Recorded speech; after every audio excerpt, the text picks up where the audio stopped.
урматтуу айымдар, мынакей сарафан бүттү. Бүтүрүп баары деген бияка брошканы тактым. Баягы кызыл гүлдөө эле брошканы алып, бияка мынтип чөнтөктөрү бүттү. Мына кургап, баары деги жашынакай болуп, анардын кабыгына боёдум. Ич жагын өтө апапак болбосун деп. Андан кийин мынакей биягында күлү. Ушул сарафандын мастер-классы көрүңүздөр. Ушул сарафандын мастер-классын көрүңүздөр.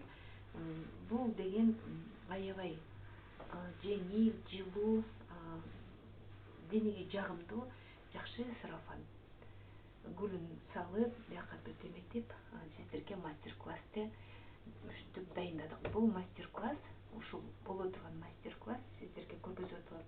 Ушул сарафан кандай жасайбыз сарафанды, ошону сиздерге көргөзүп, бүт түшүндүрүп, негизи буну жөн эле мындайынан труба кылып туруп эмете алабыз, кийизди киргизип алабыз, жүндөрдү труба кылып эле. Анан бул жаанын бычып, биягын бычып, анан могу проймасындагы эмеси, баягы кийизи эки чөнтөк болуп калат. Болду, оп-оңой, аябай оңой сарафан. Жеңил, жылуу, жумшак, аябай сонун.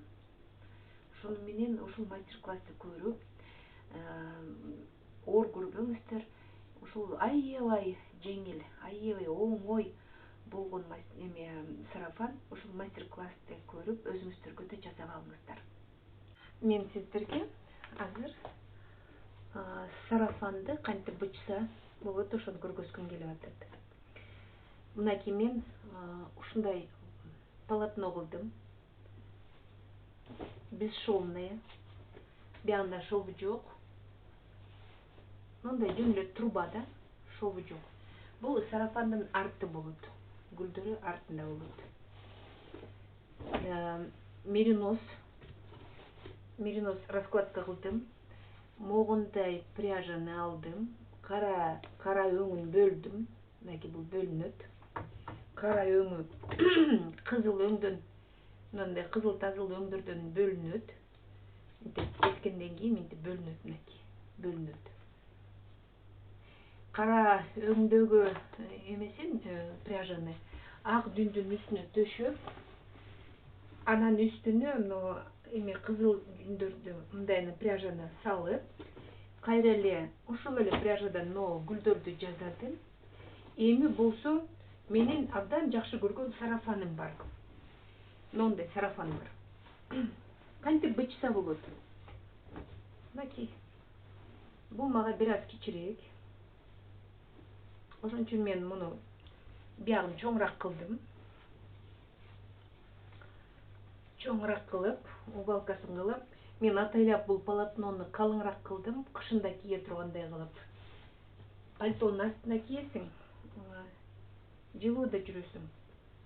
Эми бүт буну мен дагы боёймун. Анардын кабыгына боёйм, анткени могу жердеги ак жүндү мен саргыч кылайын деп атам да, и могу өзүнүн фону да жашынакай мындай саргыч болот. Мен бул сарафан мага бир аз кичирээк болгондон кийин мен мындайынан чием.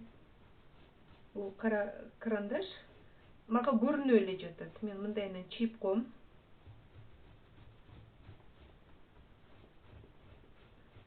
Бул атайлап портновский карандаш экен. Мындай. Биягына да наклон кылам.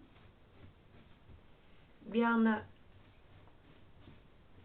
мынтип мойнун кезип аламын. И ушинтип чийип алып, анан могу жерин кескенден кийин моундай эмелер бөлүктөр калат да. Анан ушундай петелькаларды кылып, и кожаный пояс менен кийсе болот. Мен азыр ушунун баардыгын бычып алайын. Муну мындайынан алабыз. Мындайынан экиге кошобуз. Экөөнү кошуп, бул сарафанды алып, муну да ушундайынан экиге кошуп,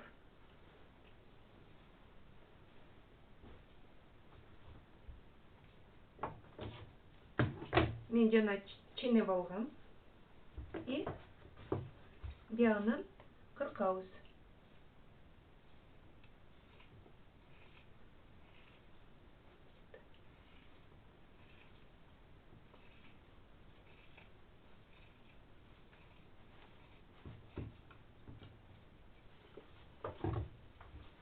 Мынакей кыркып алдык.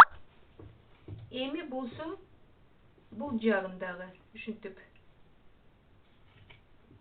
кыркып алабыз.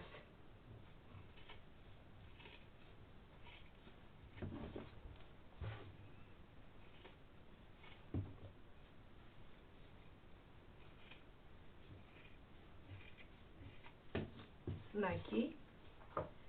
Эми бул арчаны кырктык. Эми алды жагын өзүнчө кыркыш керек. Анткени алды жагы бир аз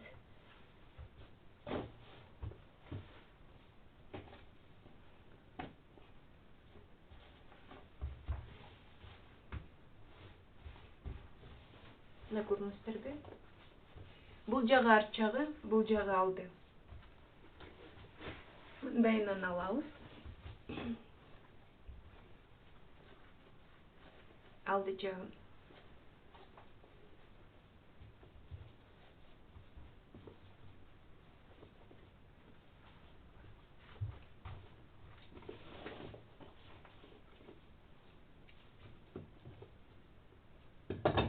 Тегистейбиз.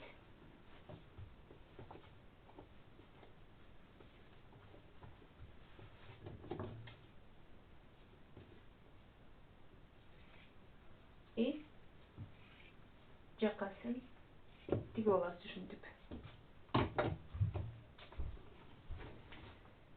Мынакей эжекелер, сарафан дайын.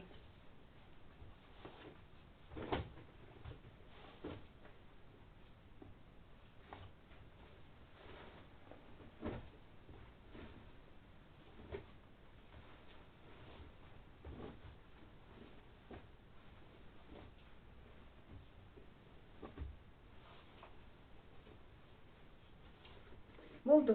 Берин тигип койсок эле, моюндарын жашнакабыл эметип койсок, сарафан дайын болот. Эми болсо мен муну анардын кабыгына боёйм. Анардын кабыгына боеп, анан сиздерге дагы көргөзөмүн. Сарафанды бүттүм. Мына чөнтөктөрүн тиктим бияка. Биякта проймасын кескенде мындай эмеси калып калгандан кийин мен бул жака чөнтөк да тигип койдум. Жакаларын ич жагына кайрып, жип менен көктөп, аны ушинтип бүт эметип койдум да. Этегин болсо мен кескен жокмун, ушу мойдон тармал мойдон турум этектери. Этектери мындай. Эми арчагы мына күлү. Арчагы ушундай. Мен муну эметкенден кийин, тигип бүткөндөн кийин чөнтөктөрүн, бул проймаларын, жакаларын баарын тигип бүткөндөн кийин эменин анардын кабыгына бышырып эме печинде салдым дагы, бир 30 мүнөттөй кайнаттым жай отко. Жай отко кастрюлга салып, жана боекко. Анан жай отко 30 мүнөт кайнатып, анан өчүрүп, эртең-мененке чейин койдум да, анан кайра чыгардым, бир сыйра эметип чайкадым. Анан стиральный машинеге легкая стирка деген бережная стиркага 800 оборотко салдым. Бул менин стиральный машинем. Сиздердики кандай билбейм. Бирок мен бир сыйра стиральный машинеге салып, жууп, баарын кургат, чала кургатып алдым. Эми болсо мен сиздерге азыр муну манекенге көргөзөйүн. Бул азыр суу кезинде азыр ушундай болуп туруп, анан кийин жумшак жашнака болуп калат. Жеңил да болуп калат, жумшак да болуп калат. Пряжаны аралаштырып, башкача, өзүнчө башкача фактура жасап, мынакей жекелер, манекенге салып, сиздерге азыр көргөзөйүн. Бул эми кенен болот. Менин өзүм сарафаным бир аз мага тар болчу. Мен ошон үчүн эки жагына 5 сантиметр коштум да. Мындай кылып эметип койдум. Мынакей. Көрдүңүздөрбү? Мына төш жагы. Жашнакай төш жагы. Чөнтөктөрү бүт. эмедип туруп. Эми бул жагын көрүңүздөр. Мына арт жагында сүрөтүн көрдүңүздөрбү? Өзүнчө керемет. Ушундай сүрөттөрдү тартканга оңой эле. Мынакей оп оңой. Азыркы көрүнүшү кандай? Көрүңүздөрбү? Болгону бул сүрөттөгү өң бул алдындагы сүрөттөрдүн өңү менен бир болуш керек, эчкилер. Ошондо ушундай жашнакай сарафан болот. Эми пальтонун ичине кышында кийип алса, мен калың кылдым. Бизде бирке шамал, көбүрөөк шамал. Анан пальтонун ичинен кийип алсаң, жеңил да жүрөсүң, эчтеке кереги жок. Бир эле футболочка, ушул сарафанчик, пальто, жеңил. Кандай сонун, Ушул мастер-класс менен колдонуңуздар, эжекелер, сарафанды кандай өзүңөрдүн сарафаныңар бар болсо, же жакшы көргөн көйнөгүңөр болсо, ушинтип жеңи жок кылып эле сарафан кылып алса болот. Мынакей. Мен дагы көргөзөйүн сиздерге. Нын кезинде эле ушу манекенге кийгизип, же өзүңөргө эле кийип туруп, анан төш жагын бирке эметип койсо болот да.